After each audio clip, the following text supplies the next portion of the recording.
Allahumma sholli ala sayyidina Muhammad. Terus Nabi menjawab, saya tidak diutus Allah untuk sebagai pelaknat, tapi walakin bu'istu da'iyya wa rahmah. Terus ada lagi cerita tentang orang Badui. Orang Badui itu orang primitif yang kurang berperadaban. Itu datang ke Nabi kemudian memaki-maki Nabi, Muhammad, engkau jadi pemimpin harus yang adil, gak boleh tidak adil. Terus Nabi itu dengan senyum bilang, fama ya'dilu idza lam adil, lalu yang adil siapa kalau saya sendiri tidak adil? Padahal Nabi ketika dilihat tidak adil itu punya ilmu yang luar biasa. Tak beri gambaran begini ya, mungkin orang Indonesia tidak siap, tapi harus siap, dilatih supaya siap. Apalagi ibu-ibu kayaknya gak siap. Nabi itu kalau ada orang sering memberi itu malah setelah Nabi kuat, kapan dulu kuat itu artinya memenangkan apa ya, istilahnya pergulatan antara hak dan batil. Nabi setelah mengalami Fatu Mekah itu ya mapan. Itu yang biasa berderma, biasa ngasih itu nggak dikasih. Tapi yang orang-orang barusan masuk Islam, barusan jadi orang baik itu dikasih banyak. Nah, tentu ini dipandang banyak orang itu tidak fair. Tidak fair itu, oh yang dulu berjuang mati-matian nggak dikasih, yang tidak berjuang kok apa? Dikasih. Itu dianggap nggak adil oleh pikiran ini. Tapi cara berpikir nubuah tidak seperti itu. Cara berpikir nubuah itu orang yang biasa ngasih negara, misalnya berjuang kemerdekaan atau berjuang membebaskan Indonesia dari penjajah, itu mentalnya memberi ke negara. Ya itu sama Nabi malah, ya sudah, mental memberi itu mental terbaik, nggak boleh diturunkan jadi mental mendapat. Itu cara berpikir Nabi. Kan nggak lucu kan, orang dulu biasa memberi, lalu pas tua, pas mau mati mentalnya ingin mendapat. Kalau enggak geremeng. Ini dari mantan heroik jadi mantan heroik, terus sekarang mentalnya jadi sa'il, meminta-minta. Itu kan enggak keren, turun derajat. Tapi kalau orang kan enggak terima, wong dulu zaman miskin sama saya, setelah kaya kok lupa saya. Sebetulnya ketika miskin kamu bantu temen, ketika kaya biar saja dia enggak bantu kamu, biar kamu ketemu orang itu keren. Statusnya hanya membantu, bukan dibantu. Tapi ini insya Allah kayaknya banyak yang enggak siap. Jadi kalau kamu punya teman miskin, kok teman kamu jadi pejabat atau jadi orang kaya, biarin aja. Biar kamu tetap keren. Itu dulu tak bantu, sampai sekarang pun tetap tak bantu. Sekarang dia kaya, tidak minta bantuan saya, tapi saya tetap keren. Status membantu masih melekat. Tapi setelah kamu batalkan sendiri status Anda karena kamu minta-minta, kalau tidak geremeng, maka dari status membantu menjadi peminta. Itu nubuah ya. Jadi nubuah itu pikiran yang super. Sehingga, dan itu harus ditanamkan di hubungan kita dengan negara, dengan orang tua, dengan tetangga. Kalau bisa mental kita itu al-yadul ulya khairum al-yadis sufla, mentalnya memberi. Karena mentalnya memberi itu gak gampang kecewa. Tapi kalau mentalnya tamak, didatangi bupati kok gak ninggalin papa, didatangi gubernur pikirannya gitu, didatangi teman kaya begitu, didatangin apa saja itu kecewa gara-gara punya keinginan yang macam-macam. Tapi kalau mental kita memberi, tersiksa kita kalau tidak bisa memberi ke negara, memberi apa saja. Memberi ke negara ikut jaga stabilitas nasional, memberi ke tetangga paling tidak kalau tidak bisa bantu ya tidak ganggu. Ya sudah seperti itu. Jadi memaafkan itu juga dimulai dari ilmu. Misalnya kita memaafkan teman padahal kita jengkel sekali. Dan memaafkan itu ada pahalanya di sisi Allah. Susahnya apa? Kadang kita berpikir bahwa kalau tak maafin dia nanti mau luhur, nanti sombong. Hubungan hidup kita ini dengan Allah, bukan dengan makhluk. Sama lagi hubungan hidup kita ini dengan Allah, bukan dengan makhluk.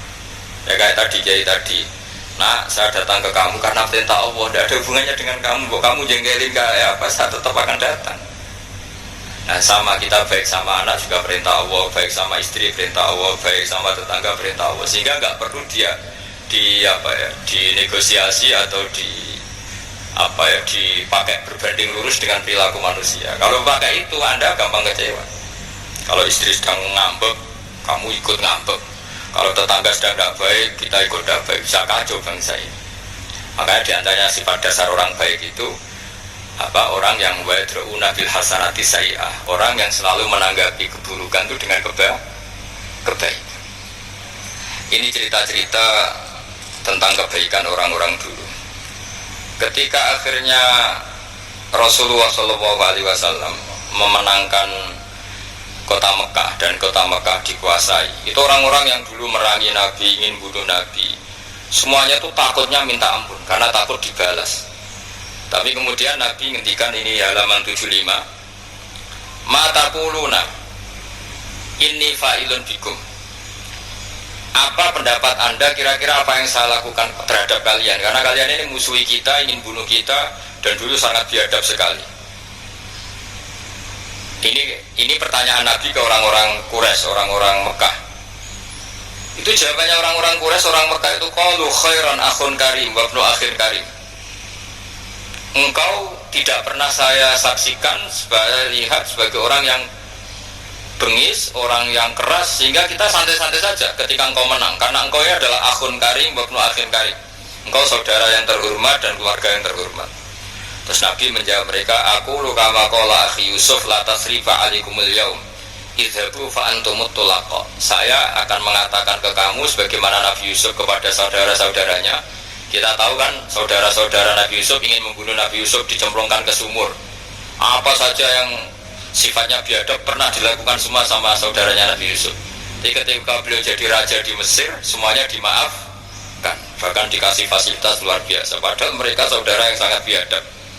Dan itu pun yang dilakukan Nabi, niru Nabi Yusuf, atau istilahnya ya sama perilaku Nabi, la tasriba alikumul yaum, saya menghadapi kalian kayak Nabi Yusuf menghadapi saudara-saudaranya, yaitu memaafkan. Terus izhabu fa antumut tulaqa, ya sudah kamu pergi saja, kamu akan terbebas dari tuntutan saya. Jadi ini cerita-cerita tentang betapa baiknya Rasulullah SAW, dan kebaikan itu pula yang harus kita tiru, yaitu dimulai dari memaafkan, wal afina anin nas. Nah sekarang masalahnya itu orang tuh susah memaafkan. Itu sebabnya sederhana, karena hubungan ibadah kamu itu masih dengan makhluk. Kalau makhluk itu sekali jengkelin, ya jengkelin betul. Nah itu Anda berarti didikte oleh makhluk, didikte oleh manusia. Caranya gimana? Kita harus dilatih hanya didikte oleh Allah Subhanahu wa ta'ala, di mana Allah itu mendikte kita, mengarahkan kita, memandu kita supaya mudah memaafkan. Makanya hubungan dengan istri, dengan itu ya Allah bayangkannya gitu, wa ashiruhunna bil ma'ruf, kamu harus berkawan secara baik. Terus ayat fa in karihtumuhunna, jika suatu saat kamu benci sama istri kamu karena perilaku tertentu, fa asa an takrahu syai'a wa yaj'alallahu fi khairan katsiran. Jadi bisa saja di watak yang kamu benci itu ada kebaikan yang banyak. Saya berkali-kali menyontohkan, misalnya punya istri sering marah itu bagus. Kalau istri kamu ramah, setiap lelaki disenyumin, yang pusing juga kamu. Jadi kalau marah itu kan gak ada yang berani goda, anggap saja begitu, alhamdulillah. Meskipun ya kalau marah terus mungkin suaminya jantungnya terus mati, tapi kan ya maksudnya lihat sisi positifnya. Dulu ulama itu begitu, ada orang berteman sama-sama miskin, terus berteman lagi sama-sama kaya. Setelah sama-sama kaya, yang satu itu jatuh miskin, miskin sekali. Terus setelah miskin, teman-temannya nggak main ke rumahnya. Terus dia diprovokasi oleh orang sekelilingnya, itu teman kamu yang kaya-kaya biadab sekali, setelah kamu miskin tidak ada yang jenguk kamu.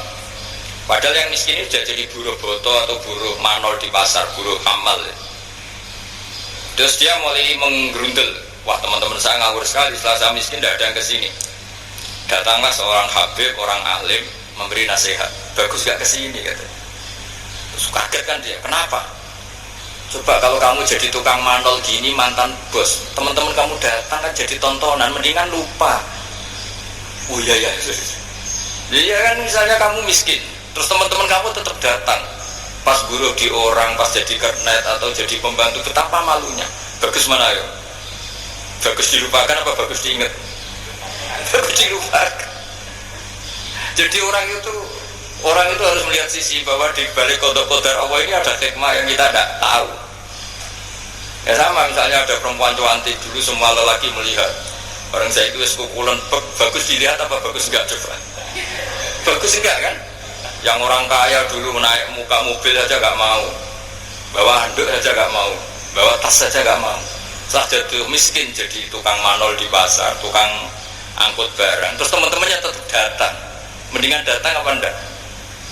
Enggak kan, daripada jadi tonton.